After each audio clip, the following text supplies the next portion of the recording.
Hello and welcome to the Manchester is Red podcast. My name is Steven Railston and I'm the host today, and we've got the band back together. I think it's the first time I've been on the podcast for a little while with Samuel Luckhurst and Tyrone Marshall, my two favourite colleagues, of course. Samuel, how are you? Yeah, very well, thank you, Stephen. We will get you in the office one day. The three of us in the office, I should say, for a podcast one day. Hopefully sooner rather than later, anyway. Me and you were in, was it the week before last? It was last week, yeah. When Mason Greenwood broke, but I mean, time flies when you're having fun, doesn't it? I can't even remember when we were actually in. Tyrone, how are you? Yes, good. Thank you, Stephen. Good. Looking forward to the closure of the transfer window tomorrow. That will be a nice experience when we can finally put all this behind us. Very much so. It's been a very busy summer.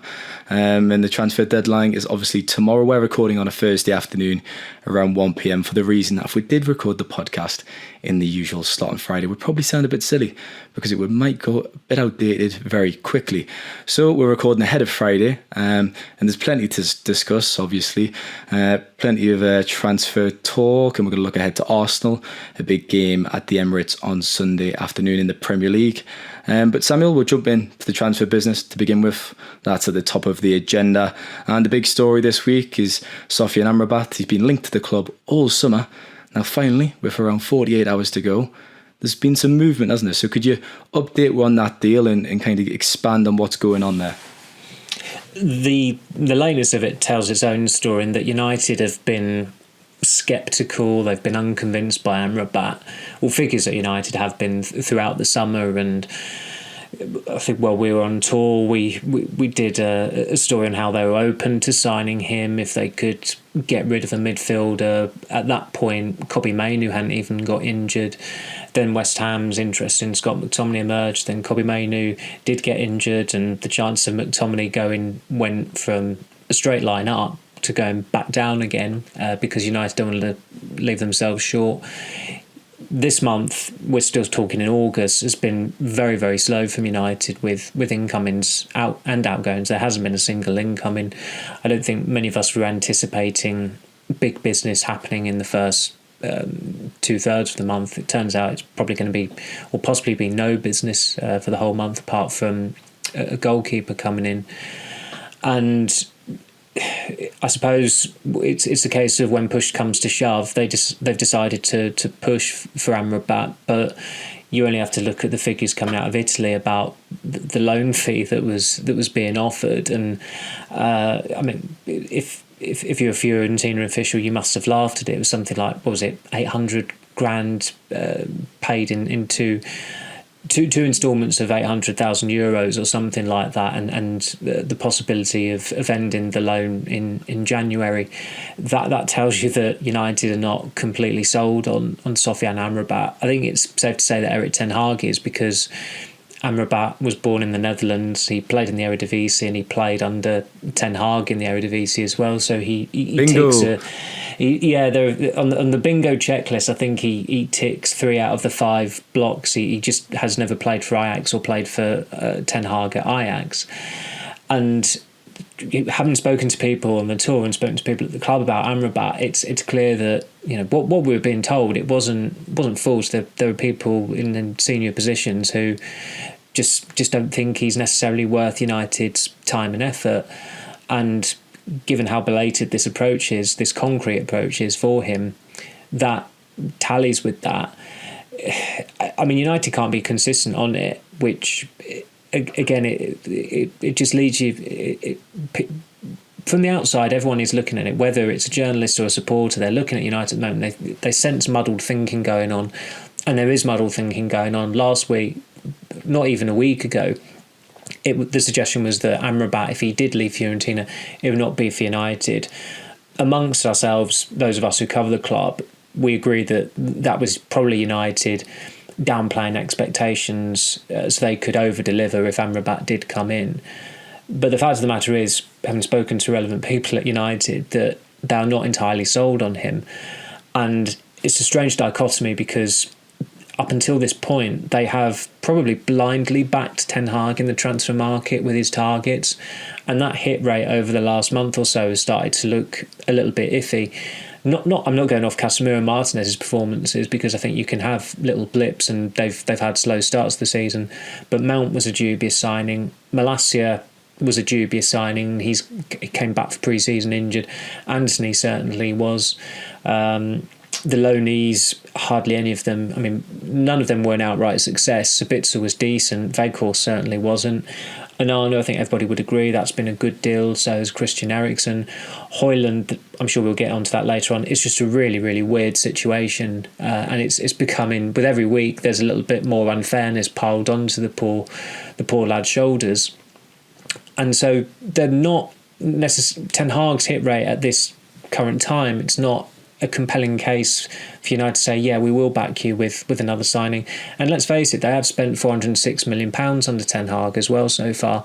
And I know a lot of United fans will point fingers at the Glazers, and I get that to an extent, because there are other clubs who are spending more money, and Chelsea are probably going to break the £1 billion mark for fees spent in just 1 year, which is obscene, frankly. A lot of the fees in football these days are obscene, and there was something particularly mad about Chelsea signing Cole Palmer for £45 million from Manchester City.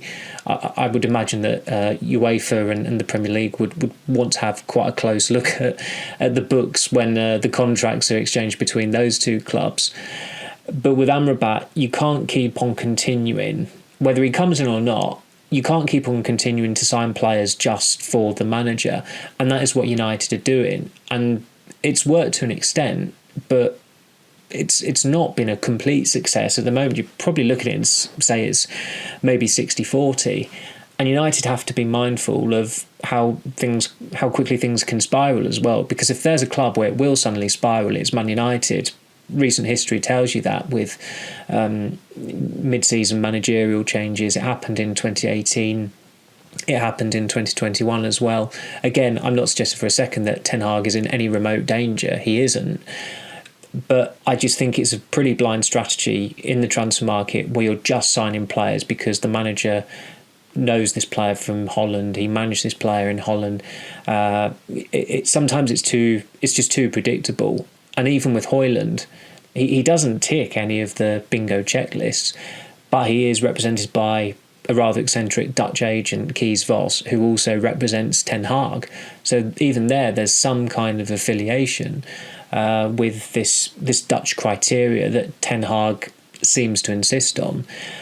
And I could see it from Ten Hag's perspective. He's looking at Scott McTominay. He's neither here nor there. He's not an attacking midfielder. He's not a defensive midfielder. He wants an outright defensive midfielder. And he's pushing for Amrabat because he's familiar to him. He's playing for a club of reasonable repute in Fiorentina. He was very good at the World Cup for Morocco. But I remember during the World Cup, I spoke to someone at United. I think it was the night before. It was the morning after Morocco had knocked out Spain, and they were providing a very rational breakdown of why the performances of the Morocco players were misleading, because players G themselves up for a World Cup. They reinforce their focus. There's worldwide exposure. There's the possibility of getting a transfer as well, and people's opinions can hinge on how a player performs at a World Cup, because that's when they're going to watch them consistently. And now here Man United are in the process of possibly signing a Morocco international who could be a worthy signing. But again, the way they've gone about it is extremely flawed.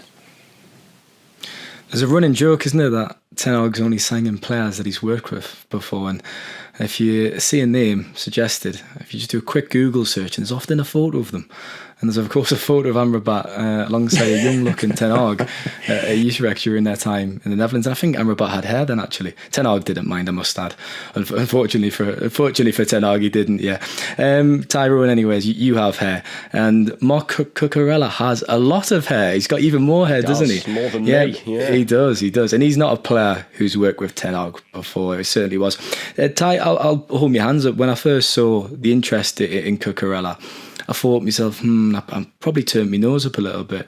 But when I thought about it a bit more, I thought, do you know what? This would be a really good addition.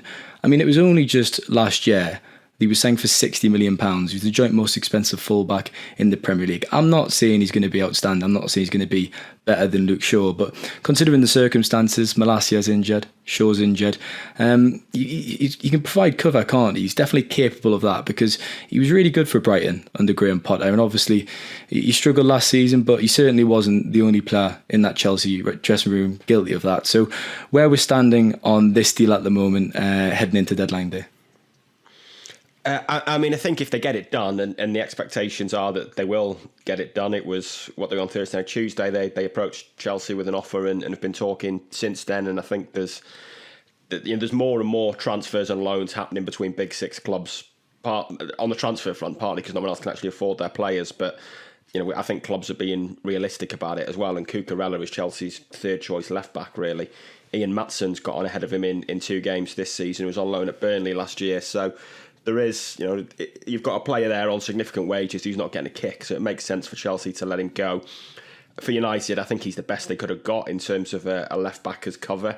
Premier League experience, had a really good season at Brighton. He was pretty disastrous at Chelsea last year, like you say, he wasn't alone in that. Sterling has recovered and has started the season pretty well. He had a poor season, but Cucurella, the fans turned on Cucurella very, very quickly, and he does have a bit of a point to prove. He was very good at Brighton. My concern always with a team like Brighton who do so well and play such a unique system and then suddenly sell players on is that you see this happen quite a lot with clubs like that, where suddenly the players move on and they don't have that same system. They're playing a different style with different instructions and it just doesn't suit them as much. And you wonder if that's the case with Cucurella. Moises Caicedo, I think, is going to be a real litmus test for that. Is Moises Caicedo a world-class £115 million midfielder, or is he a very good midfielder who was perfect for Brighton's system? We're probably going to find out. But Cucurella's a good left-back. City wanted him last year, just wouldn't pay what Chelsea would. So there's clearly a good player there.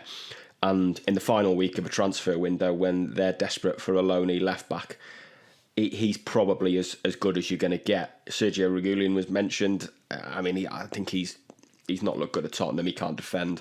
At least Cucurella is actually a left back who can defend. He's played left centre back at times in a back three. So yeah, I think he'd be a decent addition in terms of loans. It's clearly not one that's I can't see a scenario where it's made permanent.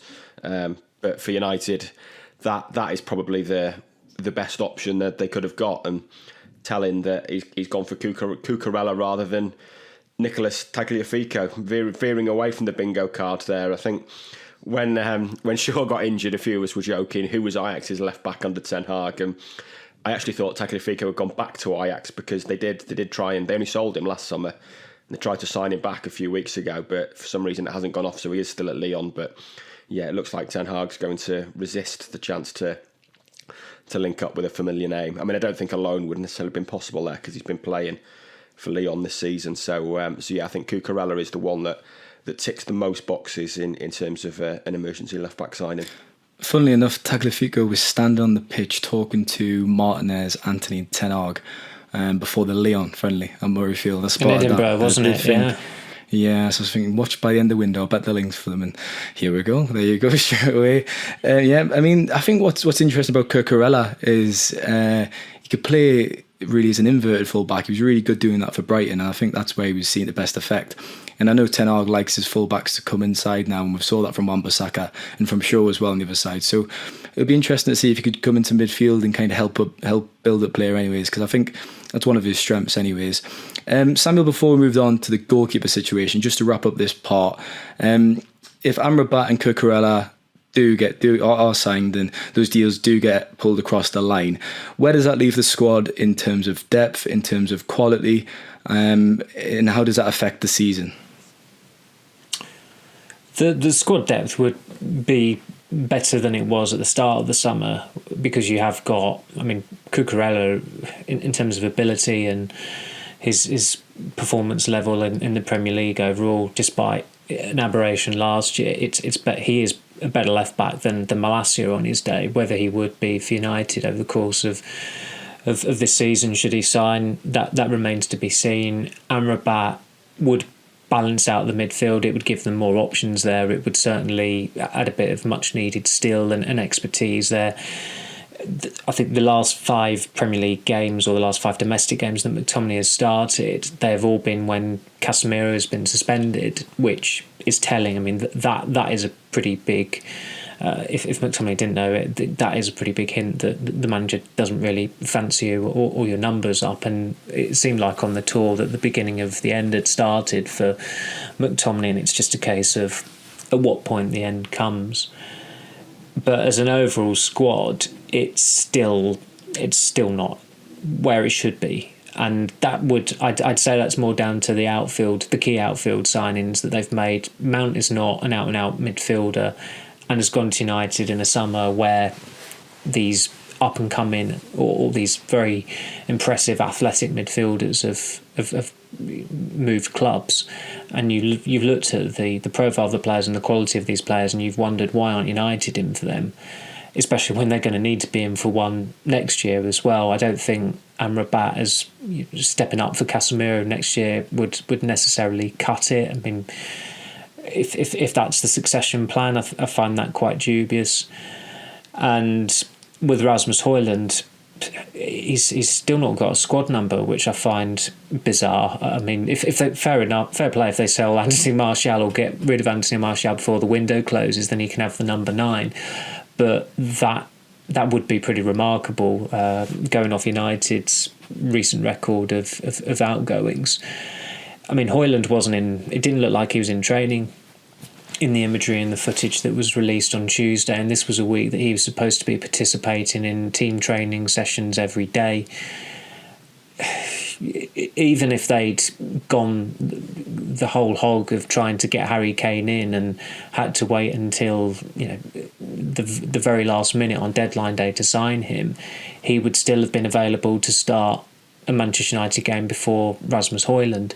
I think that was just the wrong strategy to take, and they've signed for certainly this season. They've signed the wrong profile of striker, and that's not Højlund's fault. I think that it's easy for some people to listen to the criticism of the way the United have gone about that deal and think that we're all picking on Højlund, but we're not. We're picking on United for plumping for that particular option. There were much more proven options and more suitable options in the transfer window that they didn't stray near, because in the end Højlund was probably the most attainable of them, but they still overspent on him. They were telling us they wouldn't spend over £60 million. They spent £64 million up front, and it's rising to £72 million. That's a big burden on a young striker who's got a pretty mediocre at best goal scoring record in far weaker leagues, and he's coming into a team where there's a hell of a lot of pressure and there's a lot of scrutiny because of the 3 performances so far this season, and that scrutiny and pressure, the scrutiny is only just going to intensify, and the pressure is going to mount as well as it always does at Manchester United with every season. So it could be by the end of the window that you look at the squad signings as being the better additions and the outfield first team signings anyway, or the intended outfield first team signings. With Onana, that's an upgrade in goal. I know David De Gea has got his defenders, but Onana has looked pretty good so far, and it's certainly it's a plus for United that they've got a goalkeeper who can underpin attacks and has a terrific passing range as well that has already been admired. I think Højlund's a certainty to take the number 17, because Fred's just left, hasn't he? Who wore 17, and he wore that number. Why have they not announced it? It's just weird. Syria. Well, it is still very weird, though. You're right. It is weird. So maybe not 70. Maybe I'll look for it after tomorrow afternoon, before Sunday's game, which is when we're expecting the announcement. Clip it up, make us look daft. I'm always keen for that. Anyways, that'll be it for part 1. We're back in a moment for part 2.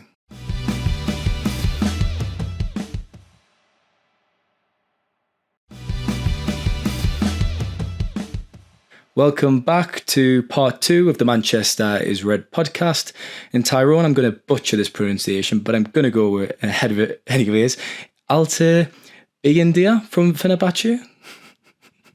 You can help us out with idea. that? Crikey.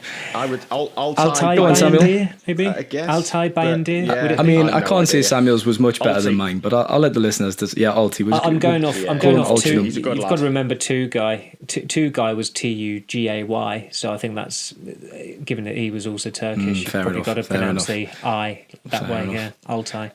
Anyways, Tyrone, the club are bringing him in, 6'5" goalkeeper from Turkey. I mean, he will have a role to play this season, actually. It's probably more important to have a number 2 this season more than others because Andre Onana has been recalled to the Cameroon squad for the upcoming international break. So he'll be set to leave. Oh, has he? There has been a twist, didn't he? Because he uploaded on his Instagram story. So more drama there involving Onana in Cameroon. Yeah, some more twists maybe in store. But anyways, he could be going to the Africa Cup of Nations in January.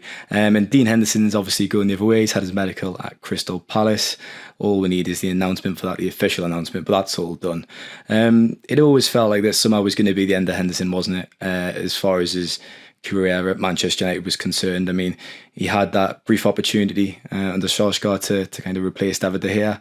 He came in when De Gea was on paternity leave when he had his little daughter, but it never really happened for him, did it, at the club?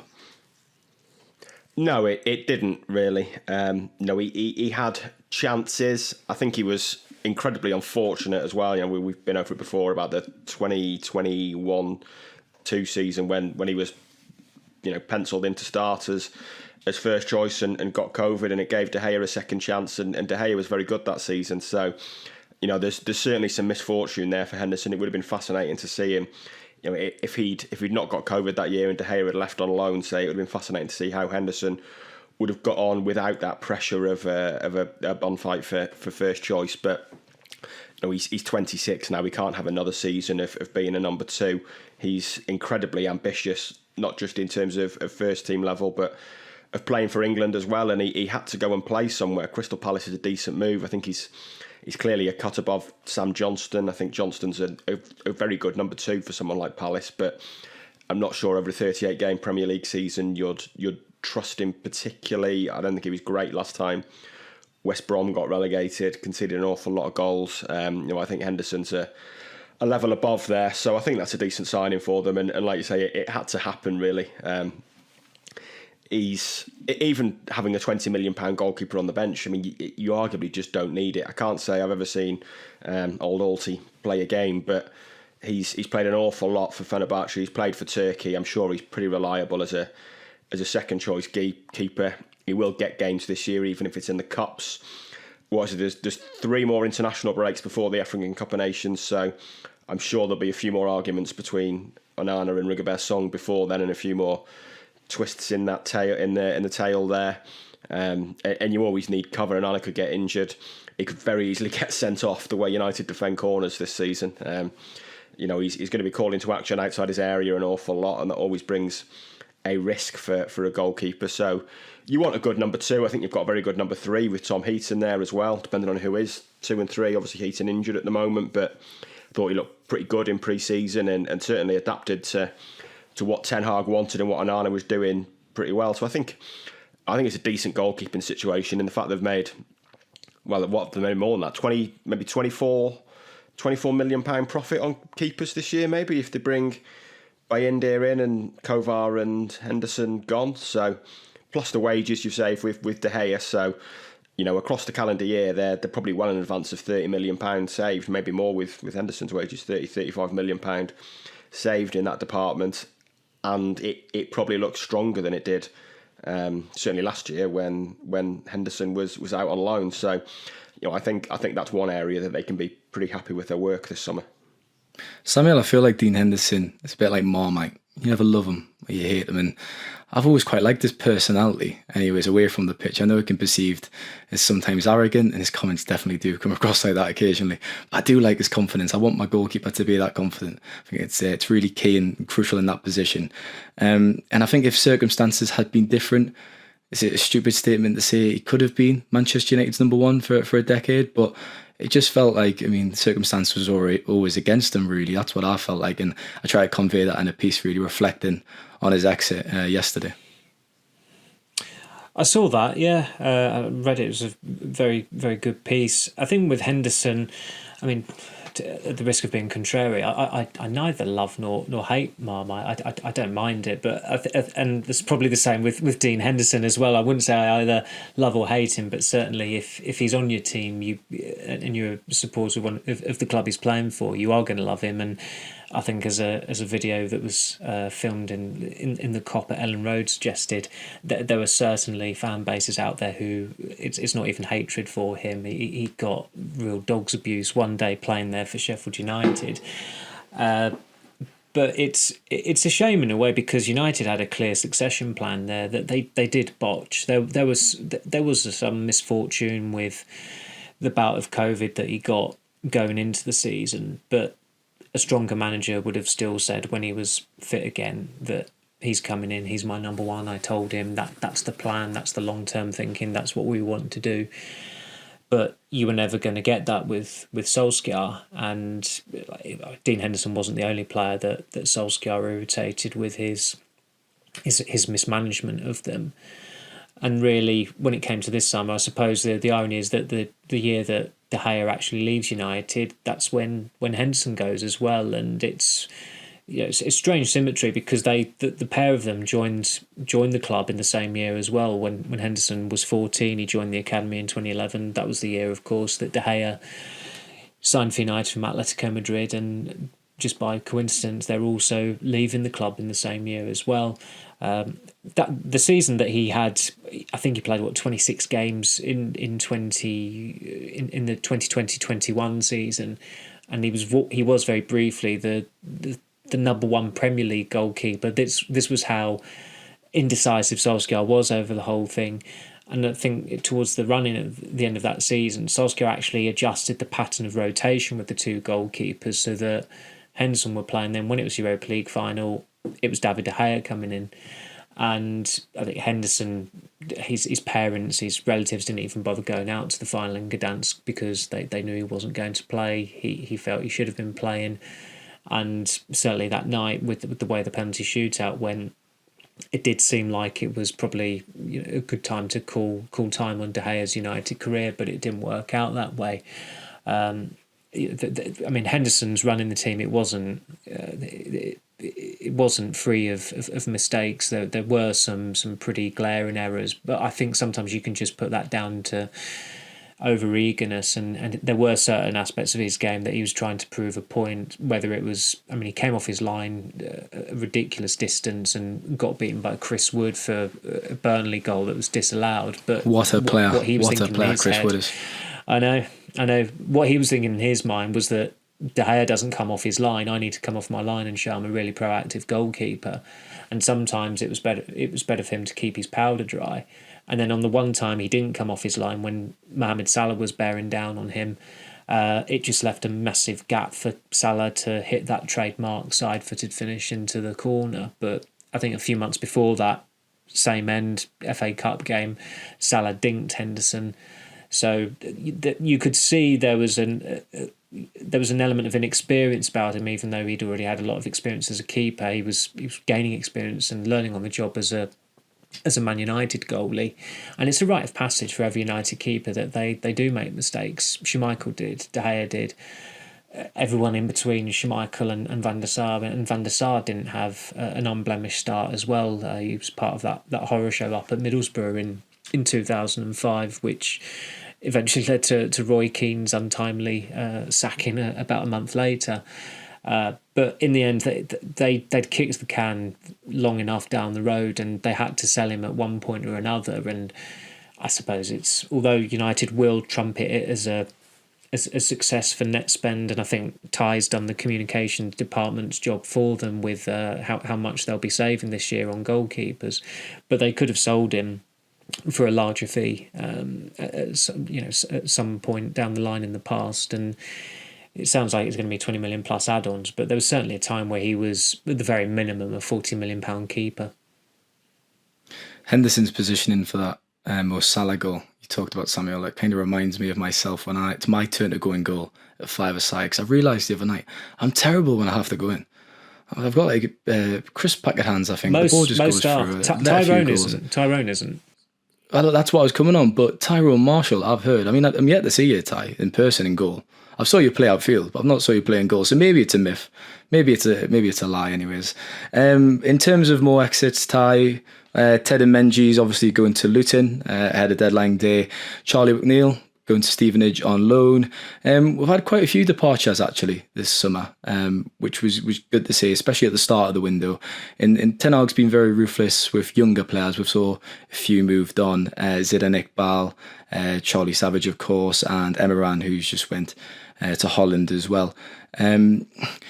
Is it a case of there should have been more exits even still? I'm thinking of the first team players really. Eric Bailly, he's still on the books, isn't he? I know Alex Tellers left, he was a candidate to go, and Brandon Williams, he's on loan at Ipswich, but he's still not left permanently, has he? And it kind of feels it could have been a case of more could have been done, more money could have been raised if players had been sold.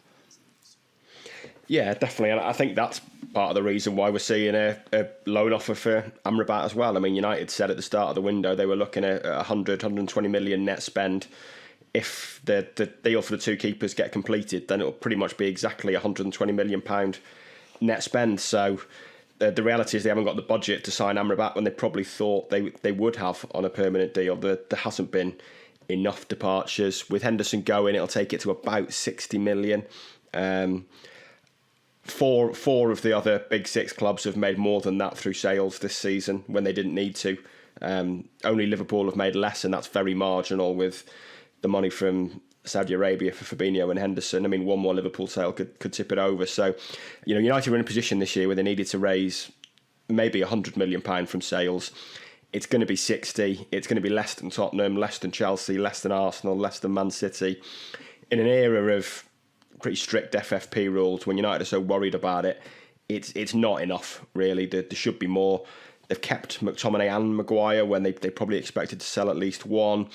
Somehow Eric Bailly's still here on the 31st of August. Van der Beek looks like being a loan. So I think in terms of first team players, there's not been enough outgoings, which is why we're back to loans again. And the whole, it's another podcast issue maybe for next week, but the use of the loan market as well. I mean, name me another elite club that's signing 5 first-team players on loan in 2 windows. I mean, it's Football League stuff, really, signing that many players on loan. I know some of it has been forced on United, but it's, you're not seeing City sign 5 players on loan in 2 windows or Liverpool or anything like that. So I think that's something that's got to be looked at. And like I say, a lot of the sales have been youngsters. I think we're seeing a very clear pattern now with young players and Ten Hag that when they get to around about 20, they'll get their chance in pre-season. If they're not good enough, they will be sold. We got a hint of that with James Garner last year, and I think we've seen it more this year as well. That players of that age who get an opportunity aren't quite good enough are quickly sold and cashed in on, and I think that's becoming a pattern, and we're probably going to see more of it. I know there's been some loan interest in Hannibal, but I hope he stays. Actually, I think he can contribute this season off the bench. And you look at, we just talked about Van der Beek there, but I'd rather have Hannibal coming on than Donny van der Beek at this stage of their careers. Anyways, Samuel's giggling there in the corner. We'll leave that there for part 2. We'll be back in a moment for part 3.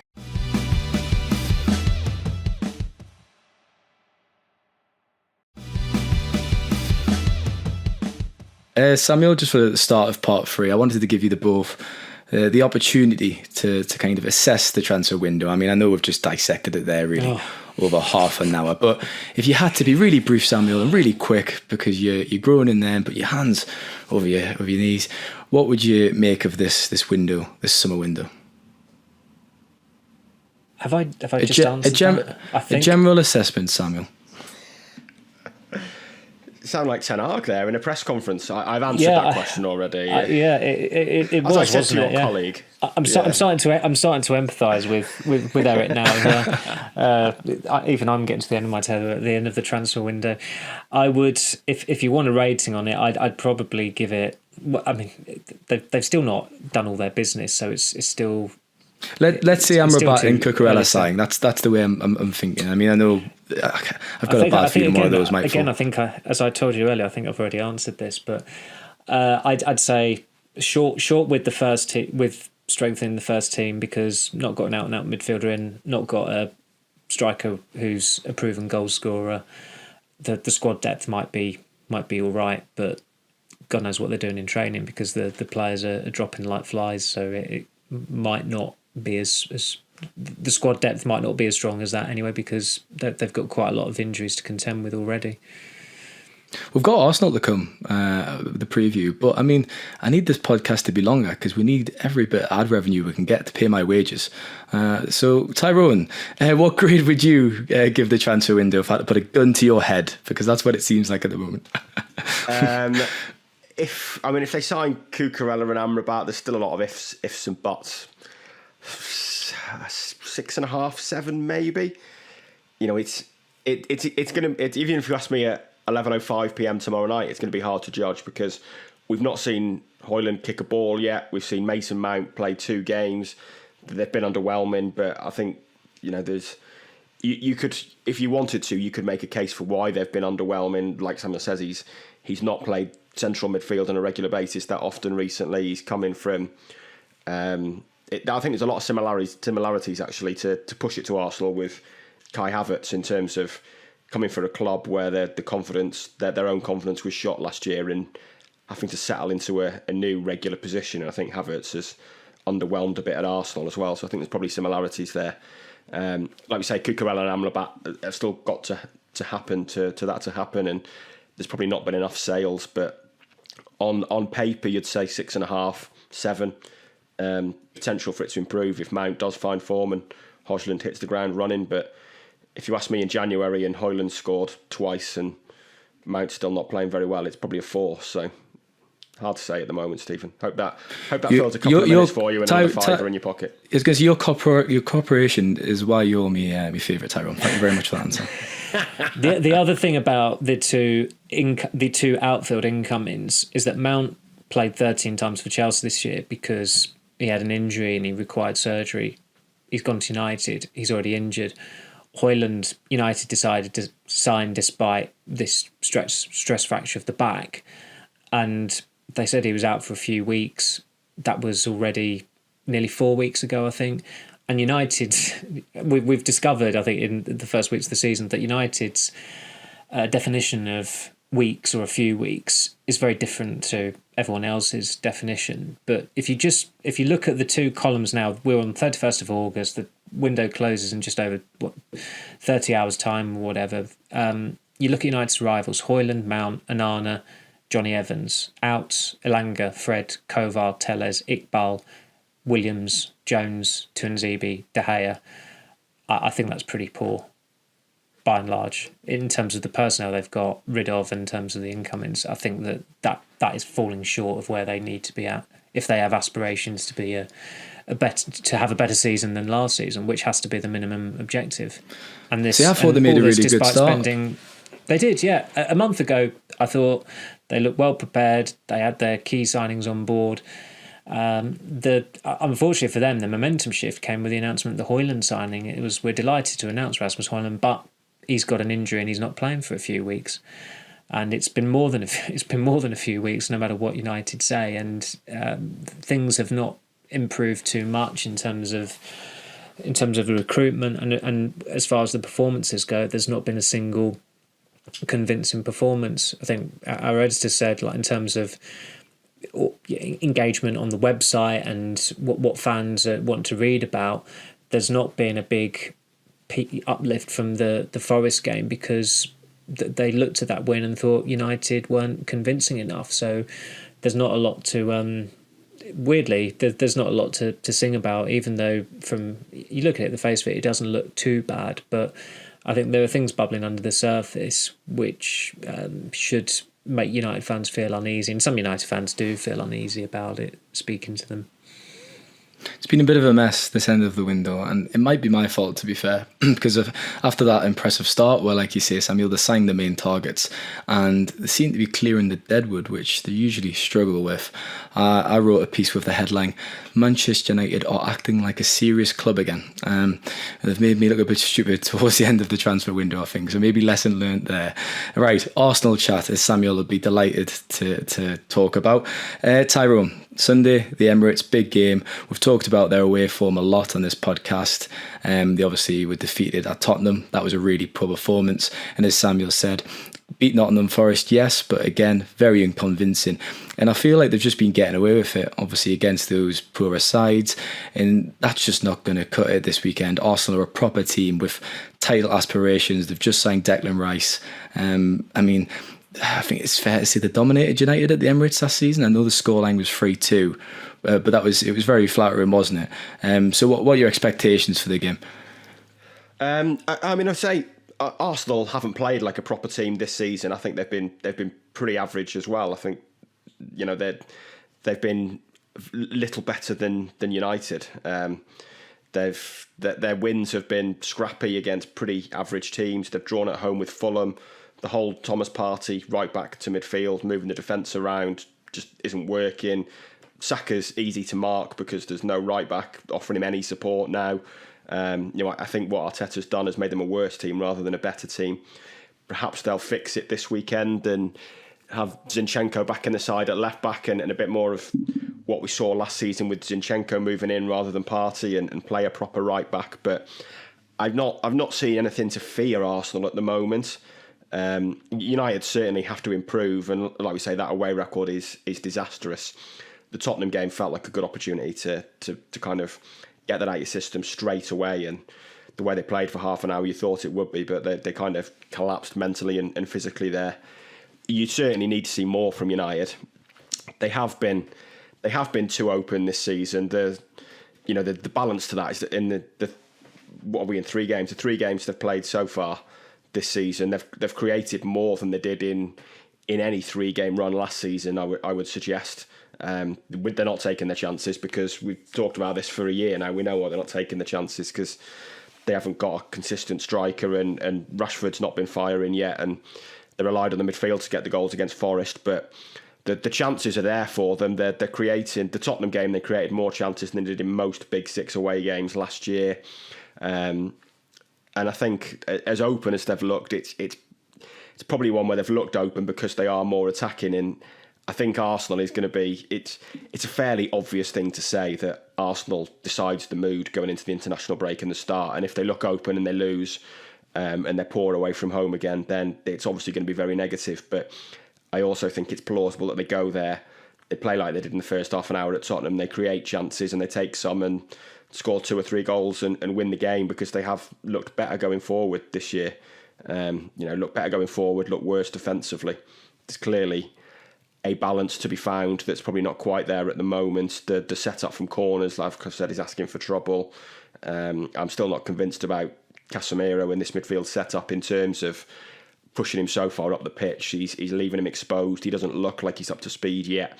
I'm sure he'll get there, but it's no secret he enjoys his summers. I mean, Casemiro's joked about it with Brazilian press as it is that he said after one game last season that he likes his food and likes to eat. So I think I don't think it's any secret he goes back to Brazil and enjoys a few barbecues. So he started last season very sluggishly. When he made his first start in that Real Sociedad game, I think we were all raising eyebrows in the press box, and the name doing the rounds that night was Bastian Schweinsteiger, and obviously Casemiro proved to be much better than that when he got up to speed, but you do wonder if it takes him a while to get up to speed, and I'm sure we can all vouch, maybe you less so, Stephen, but I'm sure me and Samuel can vouch that when you get into your 30s, it gets harder to don't put me anywhere near that bracket. It does. Excessive summers. So, I'm sure Casemiro will get there, but he's looked sluggish so far, I think. I think it's a difficult game to call. I think there was a lot of negativity last week, rightly so, because, again, it wasn't a convincing performance. But, the balance to that is that they have looked better going forward. And if they took some of their chances at Arsenal and Arsenal played badly again, we'll go into the international break where United are buoyant having won away at Arsenal, and Arsenal are thinking, what's gone wrong here after a big summer of spending? So it's a big game, I think, for setting the mood for both clubs. It's a very good point you make about that Thomas Partey experiment, because it's clearly not worked. And like you, I kind of expect Arteta to revert back to the system that worked so well last season, and I could kind of just see Arsenal clicking back into place and picking up where they left off, which wouldn't be good news for United anyways on Sunday afternoon. Any changes then, Samuel, for the game personnel-wise in Nottingham Forest? And I was going to ask you, is Marcus Rashford's slow start of the season a bit of a concern yet? I know we're only 3 games in, but he's not looked nowhere near at his best, has he? I mean, you can explain that by him playing down the middle, where he's been very isolated in games. Obviously, he was back to the left against Nottingham Forest. So is that the secret, really, to coax them back to form and back to get amongst the goals? It's not even a secret. I mean, anyone with a brain knew 6 or 7 years ago that he was a left winger and not a striker. Hashtag sack the host. Well, I wouldn't go that far. In fairness, I'll be asking you about his contract next. I'll be asking about it. Not for another 5 years, fortunately. But he did well for the 3 goals last week. I mean, he did. I think one of the elements of his game that he improved on last season was that he was more receptive to going on the outside, and he wasn't as predictable with his wing play, and his movement was more fluid. He did score goals last season by changing position, moving into a striker's position, but that was in game. It wasn't. You're not going into a game thinking I'm the number 9. I've got 2 centre backs to keep busy, and you've got to modify the way you play. I think the way he was able to switch from the wing to centre forward in some of those games, it was more natural, and that's why I thought at Tottenham they should have gone with Sancho and Rashford, because those two would have been able to switch. But as excellent a coach as Ten Hag is, you don't really see United players doing that too often at all, and I'd have thought that would have been not necessarily an easy thing to do, but also not a difficult one. And with Rashford, as I said, he did do well for the 3 goals last week. The pass for Fernandes' second goal, that was a new string to his bow. I don't think anybody's really seen him showcase that kind of vision. The penalty was a penalty, despite people quibbling about it. There was contact there. You only had to look at Danilo's reaction to know that he got sucked in and made an error there. Strangely enough, I can see United, despite their performances coming into this game, I can see them giving Arsenal a better game than they did last season. I think, although it's not an ideal midfield to go into the game with, where you've got 2 31-year-olds, neither of them are true athletes, I think it's safe to say, but they have got a good understanding. There is a better balance with Casemiro and Eriksen there. I'd be staggered if Eriksen is dropped when he did improve United last week. There was a prudence about his play that you often get. He is more comfortable now operating from a deeper role. When he played as the number 10 last season, it was in 2 high-profile games against City, and he just barely got a kick. It was 2 of his worst performances. So I certainly wouldn't be advising that. If Ten Hag had a full squad, he might have looked at this game as one to take Antony out of it and put Fernandes on the right, maybe Mount as the number 10 and mix things up a little bit. But he doesn't have that at his disposal on this occasion. So in terms of changes as such, it would I'd probably go with the one selection change of Marshall coming out and Sancho coming in. Of course, Lindelof has to come in for Varane because he's injured. I don't think this is a game that Anthony Martial should ever be starting. I mean, Arsenal are going to be intense. They're going to want an increase in performance level after, as Ty said, 3 pretty unconvincing games so far. The 2 wins were quite narrow. They threw it away against Fulham, who got a point with 10 men coming back from 2-1 down. And it feels like Arteta is almost running before he can walk. He's trying to get up to Guardiola's level when he's still managing a club that have not won the league in nearly 20 years. And in that time, it's 4 or 5 FA Cups they've won as well. Arsenal are a serious side again, and they made a very good go of it in terms of trying to win the title last season. But I can't quite see what he's trying to do with their defence. It hasn't worked, and it's almost as if he's trying to accommodate all the pieces, but you've just got to play the players in the best positions. Thomas Partey is not a defender. He is a very good midfielder. I know there was a levelling off there last season, and Rice is a better midfielder. He's younger and more athletic at this time.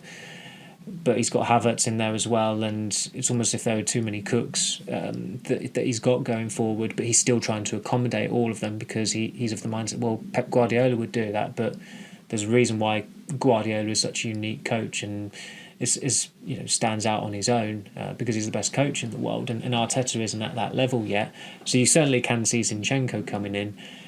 But the way United have to approach it, I think, is that although they've got all these issues and they probably won't have they won't have a striker, even if it is Marshall starting up front. They won't have a striker. Their best defender will be out. Their new midfield signing won't be there. The new striker signing probably won't be starting. Might not even be on the bench the way it's going. But they have still got players who can harm Arsenal. Rashford can. Fernandes can. Anthony is erratic, but he can. There was a mild improvement from him last week. Sancho, I think he's what momentum he was building up in pre-season. I think it's safe to say that has been killed by the fact he's not started in any of these 3 games.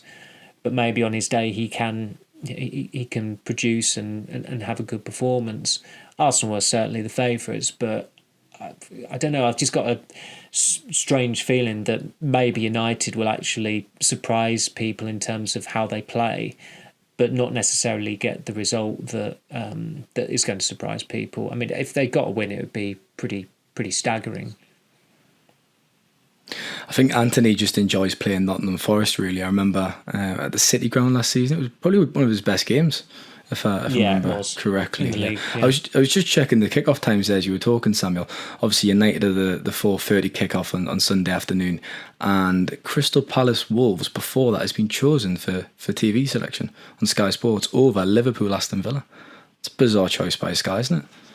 Yeah, that's because Villa are playing in Europe tonight, isn't it? Playing Hibs. Okay. Yeah, that makes sense. Palace Wolves feels like it's we need to show every team 10 times. Let's get two out the way, one there. That is I was going to say we'll boycott Sky, but we'll let them off. We'll boycott ahead of something exceptional. That isn't it? It's not doing the job for me. Palace Wolves. Can we boycott Arsenal's media team for only allowing 1 press pass? Is it still like that this season? No.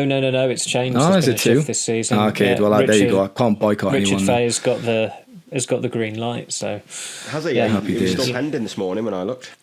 I know. I literally have been checking during this, just so that the tickets can get booked. Maybe it was just exclusive to Tyrone. Just didn't want Tyler. Didn't want me. Yeah, persona non grata. Messages got through. Yeah, I'm Right, that's the end of the podcast. Thanks for your time, Samuel. Thank you, Stephen. And thank you, Tyrone, as ever. Thank you very much, Stephen. And thank you to listeners. Hopefully there is a few more arrivals by the time you're listening to this podcast, perhaps on Friday afternoon or evening. And have a fantastic weekend. Enjoy the game on Sunday afternoon.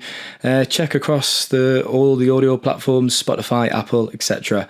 And we're ticking across nicely on YouTube with the subscribers. So thanks for listening. Take care.